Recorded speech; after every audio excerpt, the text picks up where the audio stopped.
आज की हमारी रिपोर्ट एक ऐसी फिल्म पर है जिसने न केवल भारतीय सिनेमा का चेहरा बदल दिया बल्कि पूरी दुनिया में हमारे सिनेमाई जादू का झंडा लहरा दिया।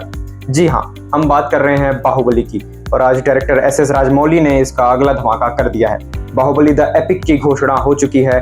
कब आ रही है ये फिल्म, क्या है इसकी कहानी और क्यों ये फिल्म फिर से इतिहास रच सकती है, सब कुछ बताएंगे इस रिपोर्ट में, तो अंत तक हमारे साथ बने रहिए। साल था 2015, 10 जुलाई को सिनेमाघरों में एक फिल्म रिलीज हुई, बाहुबली द बिगनिंग। कहानी, ग्राफिक्स, म्यूजिक और एक्टिंग सब कुछ ऐसा था कि लोग दंग रह गए। और इसके बाद एक सवाल ने पूरे देश को हिला दिया, कटप्पा ने बाहुबली को क्यों मारा। इस सवाल ने न केवल करोड़ों दर्शकों को बांधे रखा बल्कि इसने मार्केटिंग के खिताबों में भी अपनी जगह बना ली। आज इस फिल्म को रिलीज हुए पूरे 10 साल हो गए और इस खास मौके पर डायरेक्टर एस राजामौली और मेकर्स ने एक बहुत बड़ा सरप्राइज दिया है। राजमौली ने सोशल मीडिया पर एक इमोशनल पोस्ट शेयर करके बताया कि बाहुबली का सफर यादों और इंस्पिरेशन से भरा है। अब इसे और यादगार बनाने के लिए हम ला रहे हैं बाहुबली द एपिक। मेकर्स ने अनाउंस किया है कि बाहुबली द एपिक 31 अक्टूबर 2025 को दुनिया भर में रिलीज होगी।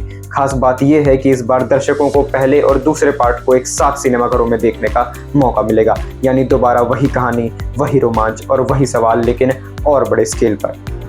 वहीं बाहुबली 2 द कंक्लूजन ने लगभग 1788 करोड़ रुपए का बिजनेस किया, यानी दोनों को जोड़ें तो करीब 2400 करोड़ रुपए से ज्यादा की कमाई। ऐसे में अब देखना दिलचस्प होगा कि री रिलीज पर ये कितने रिकॉर्ड तोड़ पाती है।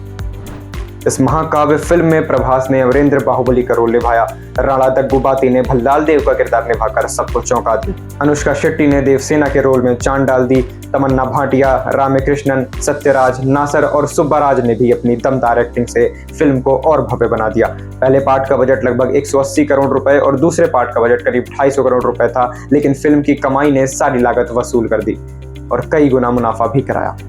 फिलहाल मेकर्स ने फिल्म की कहानी का कोई खुलासा नहीं किया है, लेकिन रिपोर्ट्स के मुताबिक इस बार तकनीक और विजुअल्स को और ऊंचे स्तर पर ले जाने की तैयारी है।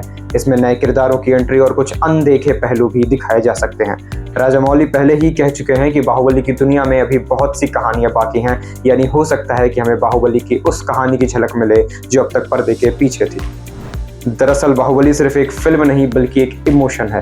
10 साल पूरे होने पर मेकर्स चाहते हैं कि नई पीढ़ी और पुराने दर्शक दोनों ही फिर से इस महाकाव्य का अनुभव करें। सिनेमाघरों में बड़े पर्दे पर इसे देखने का जो मजा है वो मोबाइल और टीवी स्क्रीन पर नहीं मिलता, इसलिए इसे एक नए पैकेज और नए विजुअल एक्सपीरियंस के साथ वापस लाया जा रहा है। घोषणा के बाद से ही सोशल मीडिया पर #बाहुबली 3 और #बाहुबली द एपिक ट्रेंड करने लगे हैं। लोग कमेंट कर रहे हैं कि अब फिर से वही रोमांच देखने को मिलेगा। कुछ लोग ये भी पूछ रहे हैं कि इस बार भी कटप्पा बाहुबली को मारेगा या नहीं। दोस्तों, बाहुबली सिर्फ एक फिल्म नहीं बल्कि भारतीय सिनेमा का गौरव है। इसने दुनिया को दिखा दिया कि हम भी हॉलीवुड जैसी कहानियां और तकनीक बना सकते हैं। अब देखना यह है कि 31 अक्टूबर 2025 को ये फिल्म बॉक्स ऑफिस पर क्या नया इतिहास रचती है। आपको बाहुबली की कौन सी चीज सबसे ज्यादा पसंद है, कमेंट में जरूर बताइए। इसी के साथ बताते रहेंगे आपको वो सभी तरह की खबरें जो आप तक पहुंचनी बेहद जरूरी हैं। चैनल को जरूर सब्सक्राइब करें, इंस्टाग्राम पर जरूर फॉलो करें, क्योंकि आपके एक क्लिक से हमें हिम्मत मिलती है। आप देख रहे हैं द रैंक 1 मीडिया।